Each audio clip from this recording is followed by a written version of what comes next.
ఈ వీడియో చూసే ముందు జై హనుమాన్ అని కామెంట్ చేయండి. హిందూ గ్రంథాల ప్రకారం మొత్తం 12 ఏకాదశులు ఉన్నాయి. మాఘమాసంలోని శుక్లపక్షంలో వచ్చే ఏకాదశిని జయ ఏకాదశి, భీష్మ ఏకాదశి అని అంటారు. హిందూ క్యాలెండర్ ప్రకారం ఈ సంవత్సరం జయ ఏకాదశి ఫిబ్రవరి 8వ తేదీన శనివారం రోజున వచ్చింది. విష్ణుదేవుడికి ఏకాదశి అంటే చాలా ఇష్టం. అందులోనూ ఏకాదశి తిథి శనివారం రోజున రావడం ఇంకా విశేషం. కాబట్టి ఈ ఏకాదశి రోజున ఎవరైతే విష్ణుదేవుడిని నియమ నిష్టలతో భక్తి శ్రద్ధలతో పూజిస్తారో వారికి జీవితంలో ఏ కష్టాలు లేకుండా సుఖ సంతోషాలతో అష్టైశ్వర్యాలతో ఆయురారోగ్యాలతో జీవిస్తారు. ఈ ఏకాదశి రోజున విశ్వ సృష్టికర్త అయిన విష్ణుదేవుడిని పూజిస్తారు. జయ ఏకాదశి రోజున ఉపవాసం ఉంటే శ్రీ మహావిష్ణువు అనుగ్రహం వల్ల మీకు కోటి జన్మల పుణ్యఫలం లభిస్తుంది. జయ ఏకాదశి రోజున ఎలా ఉపవాసం ఉండాలి, ఈ రోజున విష్ణుదేవుడిని ఎలా పూజించాలి అన్న విషయాల గురించి ఈ వీడియోలో తెలుసుకుందాం. వీడియోని స్కిప్ చేయకుండా చూడండి. మా తెలుగు ట్రూ ఫ్యాక్ట్స్ ఛానల్ ని ఫస్ట్ టైం చూస్తున్నట్లయితే మా ఛానల్ ని సబ్స్క్రైబ్ చేసుకోండి. పంచాంగం ప్రకారం భీష్మ ఏకాదశి మాఘశుద్ధ ఏకాదశి రోజున జరుపుకుంటారు. ఈ సంవత్సరం మాఘమాసం శుద్ధ ఏకాదశి ఫిబ్రవరి 7వ తేదీ రాత్రి 9:26 ప్రారంభమై ఫిబ్రవరి 8వ తేదీ రాత్రి 8:15 ముగుస్తుంది. అయితే ఫిబ్రవరి 8వ తేదీ సూర్యోదయంకు ఏకాదశి తిథి ఉండడం వల్ల భీష్మ ఏకాదశి ఫిబ్రవరి 8వ తేదీ శనివారం రోజు జరుపుకోవాలని పండితులు నిర్ణయించారు. జయ ఏకాదశి రోజున ఉదయాన్నే నిద్రలేచి తలస్నానం చేసి ఇంట్లో పూజ చేసుకోవాలి. ఏకాదశి రోజు ఇంట్లో పూజ చేసేటప్పుడు విష్ణు చాలీసా పఠించడం వల్ల మీ కుటుంబం అంతా సుఖ సంతోషాలతో సిరి సంపదలతో జీవిస్తారు. విష్ణుదేవుడికి పసుపు రంగు అంటే చాలా ఇష్టం.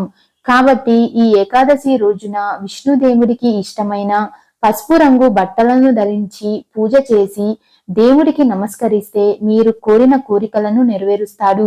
అలాగే ఈ ఏకాదశి రోజున పసుపు రంగు పువ్వులను దేవుడికి సమర్పిస్తే చాలా మంచిది. ఇక పూజలో దేవుడికి నైవేద్యంగా పసుపు రంగు పండ్లను సమర్పించాలి. ఏకాదశి రోజున మీ ఇంటికి దగ్గరలో ఉండే ఏదైనా దేవాలయానికి వెళ్లి అక్కడ ఉన్న రావి చెట్టు కింద ఒక పిండి దీపం వెలిగించి రావి చెట్టు చుట్టూ 5 ప్రదక్షిణలు చేయాలి. ప్రదక్షిణలు చేసేటప్పుడు మీ మనసులో ఉన్న కోరికలను విష్ణుదేవుడికి చెప్పుకుంటూ ప్రదక్షిణలు చెయ్యాలి. ఇలా చేస్తే మీరు కోరిన కోరిక ఖచ్చితంగా నెరవేరుతుంది. ఎందుకంటే రావి చెట్టులో సాక్షాత్తు విష్ణుదేవుడు కొలువై ఉంటాడు. కాబట్టి ఈ భీష్మ ఏకాదశి రోజున రావి చెట్టును పూజిస్తే కోటి జన్మల పుణ్యఫలంతో పాటు మీ కష్టాలన్నీ తొలగిపోతాయి. ఇంతటి శక్తివంతమైన రోజున శివుడిని కూడా పూజిస్తే చాలా మంచిది. ఈ రోజున ఉపవాసం ఉండేవారు శివుడిని పూజించి శివనామ స్మరణ చేసుకుంటూ ఉంటే మీరు చేసే ఉపవాసానికి రెట్టింపు ఫలితం ఉంటుంది. భీష్మ ఏకాదశి రోజున ఇంట్లో ఖచ్చితంగా ప్రతి ఒక్కరూ పూజ చేసుకోవాలి. ఈ రోజున ఎవరైతే ఇంట్లో పూజ చేస్తారో వారి పాపాలన్నీ నాశనమయ్యి మోక్షం ప్రాప్తిస్తుంది. ఈ భీష్మ ఏకాదశి రోజున ఉదయం పూజ చేసి సాయంత్రం ఇంటి గుమ్మం ముందు 2 దీపాలు వెలిగించాలి.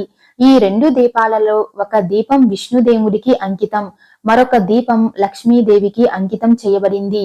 ముఖ్యంగా ఏకాదశి రోజున ఇంట్లో ఉన్న తులసి మొక్క దగ్గర ఒక నెయ్యి దీపం వెలిగిస్తే చాలా మంచిది.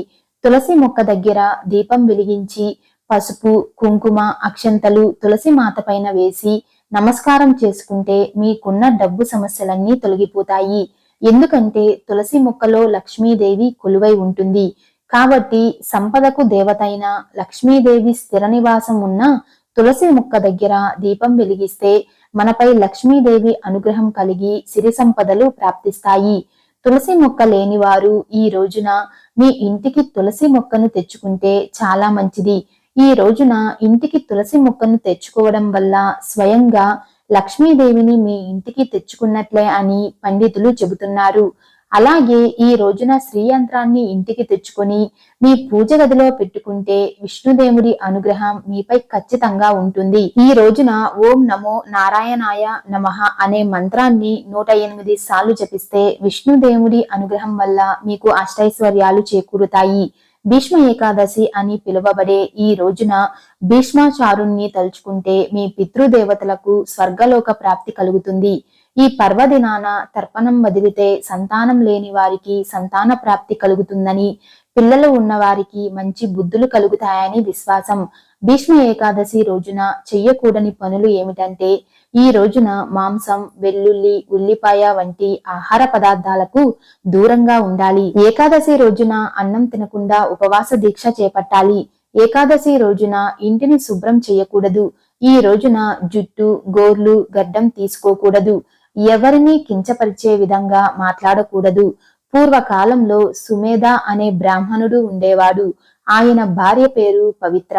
వీరు పేదరికం సమస్యతో ఎన్నో ఇబ్బందులను, కష్టాలను పడుతూ జీవనాన్ని సాగిస్తూ ఉన్నారు. వీళ్ళకి ఒక్కోసారి తినడానికి కూడా ఆహారం ఉండదు. ఒకరోజు కౌండిన్య అనే మహర్షి వారి ఇంటికి వెళ్తాడు. అప్పుడు ఈ భార్యాభర్తలు ఇద్దరు కౌండిన్య మహర్షికి సేవలు చేస్తూ ఉంటారు. వారి పేదరికాన్ని చూసిన మహర్షి ఒక ఉపాయాన్ని చెప్తాడు. మాఘమాసంలో వచ్చే ఏకాదశి రోజున ఉపవాసం ఉంటే విష్ణుదేవుడు సంతోషించి మీపై వరాల జల్లు కురిపిస్తాడు అని కౌండిన్య మహర్షి చెప్తాడు. తరువాత మాఘమాసంలో వచ్చే ఏకాదశి రోజున భార్యాభర్తలు ఇద్దరు ఉపవాస దీక్ష చేస్తారు. ఈ ఉపవాస దీక్ష ప్రభావంతో వారికి విష్ణుదేవుడి అనుగ్రహం కలిగి వారి దరిద్రం మొత్తం తొలగిపోయి సుఖవంతమైన జీవితం లభిస్తుంది. అంతటి శక్తి మాఘమాసంలో వచ్చే ఏకాదశికి ఉంటుంది.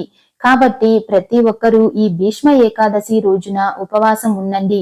ఈ రోజున తెల్లవారుజామునే నిద్రలేచి సాయంత్రం వరకు నిద్రపోకూడదు.